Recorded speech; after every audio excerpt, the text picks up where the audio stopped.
안녕하세요. 이제 금강경은 1차 회양의 순서로 들어왔습니다. 제13장 여법수지분입니다. 제12장 존중정교분에서 금강경이 있는 곳이 바로 모든 세상의 중심이다. 모든 천신들과 인간들과 아수라들이 공경하는 탑과 같은 탑이 있는 지방이다. 세상의 중심이다. 그랬습니다. 금강경이 있는 곳이 그러할진데 금강경을 실천하고 설하고 그리고 전하는 사람, 그 사람에 대해서는 말에 무엇하겠는가? 그 사람은 한없는 경이로움을 성취한다. 제일희유한 것을 성취한다. 이렇게 말했습니다. 그리고 거기에서 비롯되어서 수많은 부처님 어떤 스승들이 그리고 존경받는 제자들이 비롯되는 곳이다. 이렇게 말했습니다. 이제 금강경의 가르침은 끝났죠.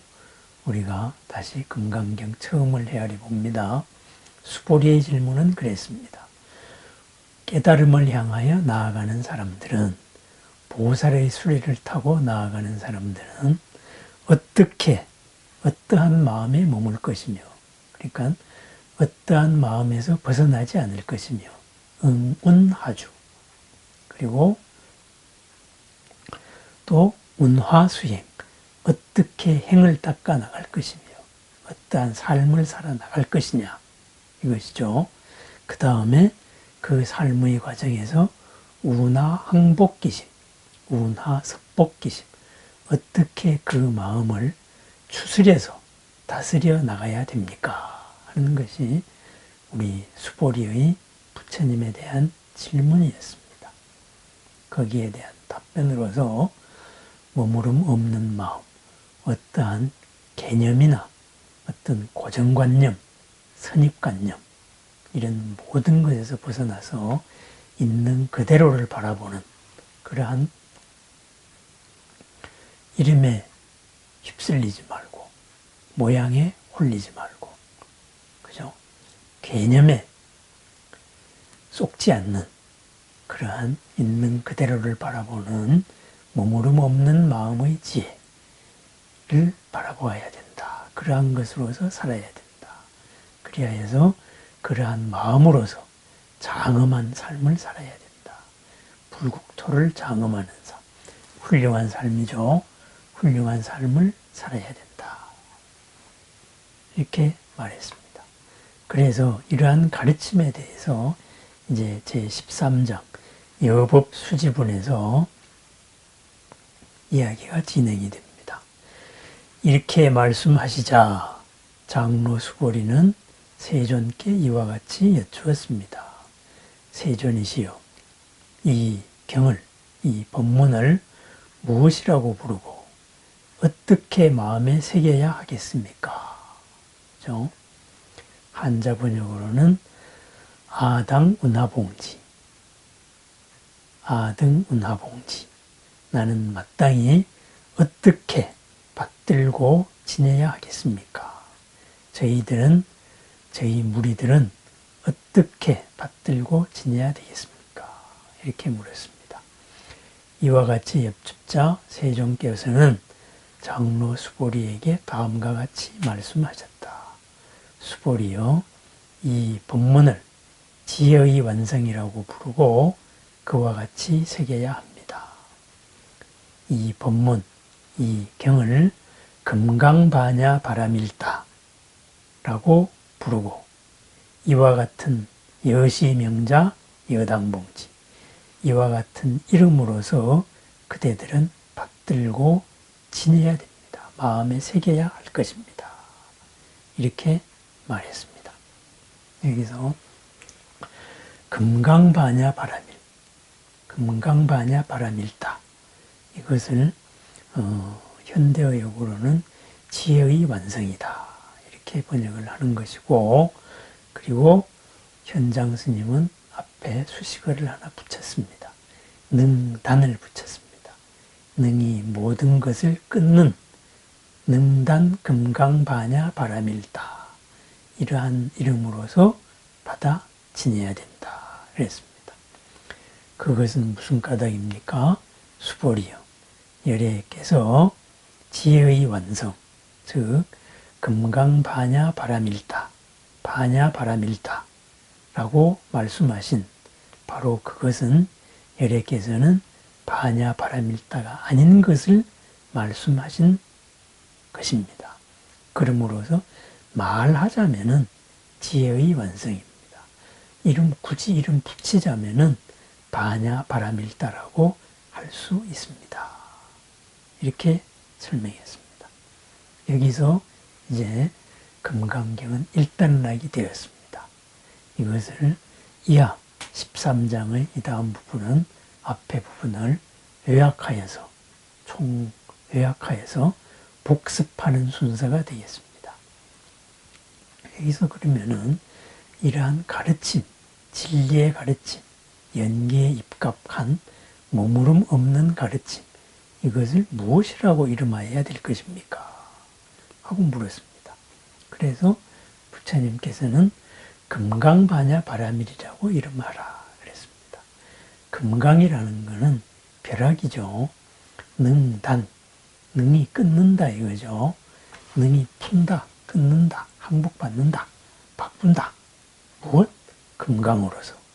그러면 금강으로서 모든 본래, 잘못된 습관, 잘못된 행동, 당연하게 누려온 관성, 이런 것을 하나하나 깨트려 나갑니다. 그리하면은 무엇이 드러납니까? 바로 학습 이전에 본래 갖추고 있던 지혜, 바로 반야가 드러납니다.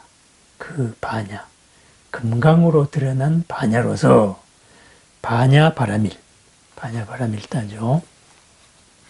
바라밀다. 바라밀이라고 바라밀로서 살아야 한다. 그렇게 살아가는 가르침이다. 이러한 이름으로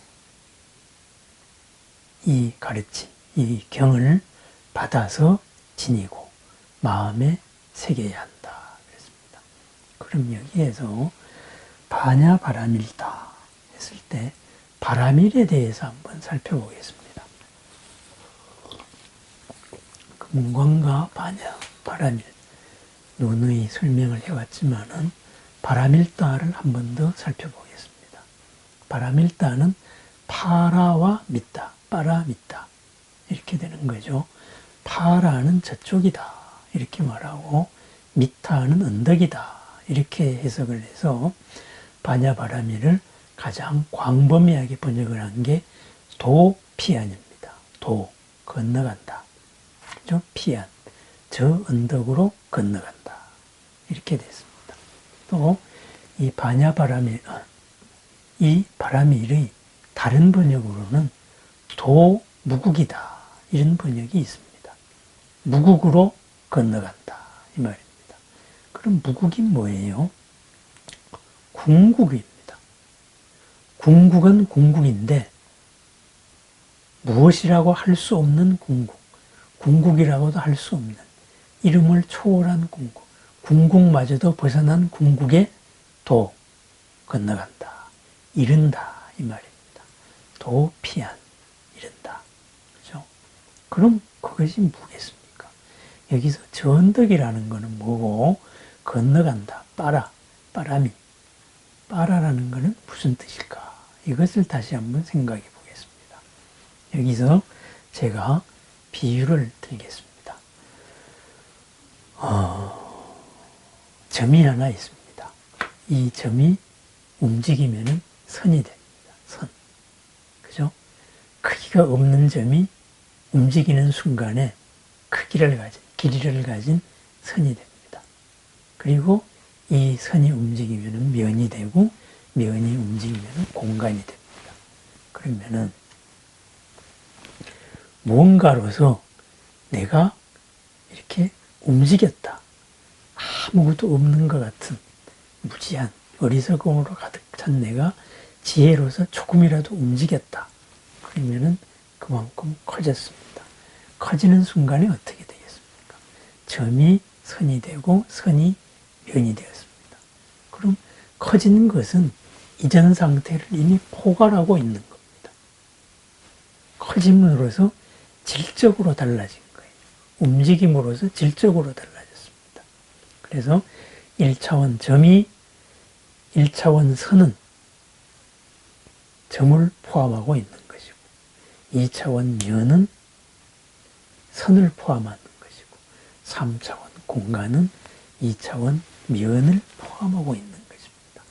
그렇습니다. 본래의 반야가 드러났을 때 나타나는 변화, 그것이 바로 바라밀입니다. 바라밀, 저언덕으로 간다. 그냥 가는 게 아니에요. 저언덕으로 가는 순간에 이 언덕이 포괄이 되는 겁니다. 더 커진답니다. 이 언덕하고 속성이 같은 저 언덕이 아니다 이 말입니다. 그죠? 아닙니다. 이 언덕 바깥에까지 커지는 겁니다. 그래서 그것을 평면적으로 번역했을 때 도피한 저 언덕으로 간다. 이 언덕보다 큰 삶을 산다. 이렇게 되겠죠.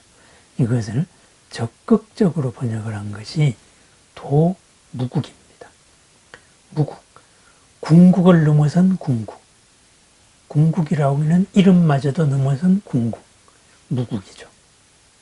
거기에 이른다 이겁니다. 궁국을 넘어선 궁국.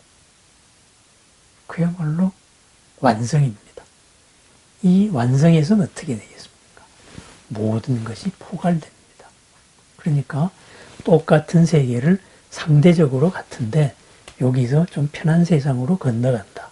저 언덕이 그런 세상은 아니다 이거죠. 그러면은 여기서 건너간다. 파라라는 말이 진정한 의미가 나옵니다. 파라라는 것은 여기서 상대적으로 같은 걸 건너간다가 아니라 도약입니다.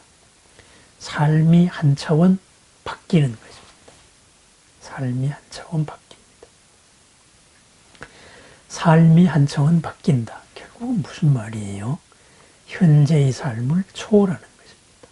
아까 비유를 들었던 크기도 길이도 없는 점이 움직임을 지혜로서 반야로서 움직임으로써 선이 되고 선이 움직여서 면이 되고 면이 움직여서 공간이 되듯이 점점 더 초월해 나가는 겁니다. 초월함으로써 지금보다도 다른 이만한 여유와 자유 그리고 가능성 모든 것을 할 수 있는 능력을 얻고 실현을 한 것입니다. 그래서 이 바라밀 이것을 서양적인 번역으로는 요즘에 완성이라고 번역을 하죠. 맞습니다. 근데 굳이 말하자면은 완성 없는 완성입니다. 완성을 넘은 완성입니다. 완성이라고 한계 없는 완성이다 이 말입니다. 그래서 완성 없는 완성.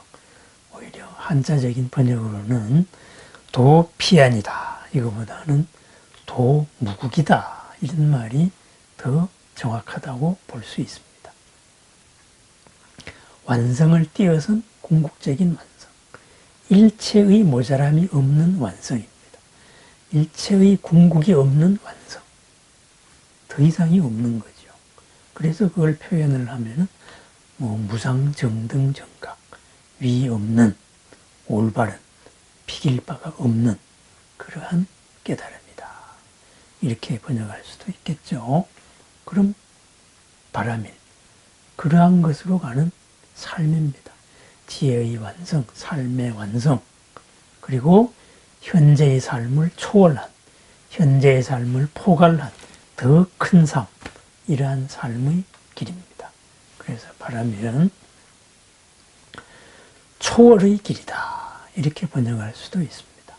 또 초월을 하여서 이것을 버리고 저쪽으로 간 게 아니고 이 삶을 포함한 더 큰 삶입니다. 그러니까 포용의 삶이다. 포괄의 삶이다. 이렇게 이해를 할 수도 있습니다. 이름을 그렇게 붙여도 될 것입니다. 우리가 배워온 모든 학문이 그렇지 않습니까? 옛날에 이런 식으로 되었다가 그 다음에 학문이 발전하면서 이렇게 넓어집니다. 이 이론으로 설명이 안 되었던 것이 새로운 이론으로 설명이 됩니다. 더 넓어진 겁니다.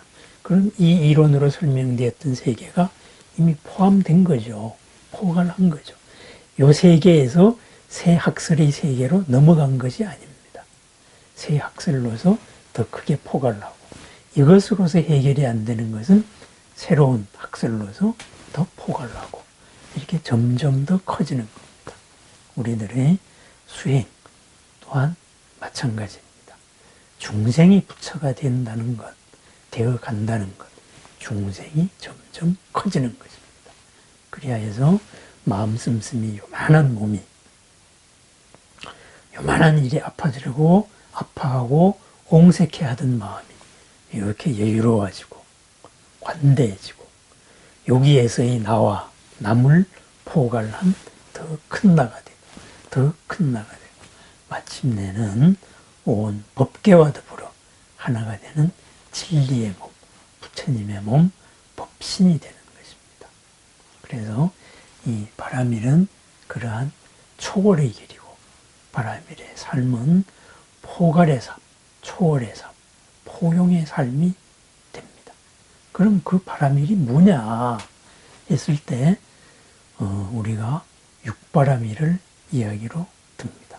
육바라밀, 보시, 지계, 인욕, 정진, 선정, 지혜 이렇게 육바라밀을 듭니다. 그런데 이 육바라밀에 네 가지가 더 붙으면은 십바라밀이 됩니다. 네 가지는 방편바라밀, 그 다음 원바라밀, 력, 힘이죠. 력바라밀, 그 다음에 진정한 지혜바라밀 이렇게 돼서 십바라밀이 됩니다. 화엄학이나 여러 대승에서는 후기 대승에서는 십바라밀이 강조가 되었습니다. 그런데 이제 선종이 중심이 되면서 우리나라에서 그냥 육바라밀, 바라밀 그러면은 육바라밀입니다. 이러한 바라밀의 행을 하면은 뭐 육바라밀이든지 십바라밀이든지 간에 첫 번째 보시바라밀, 보시를 하면은 내가 초월한다 이거예요.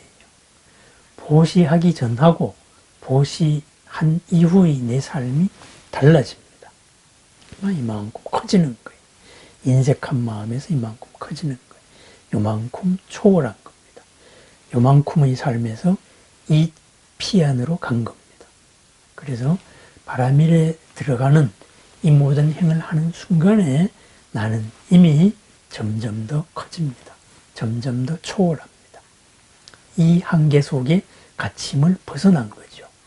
그래서 뛰어서 초월한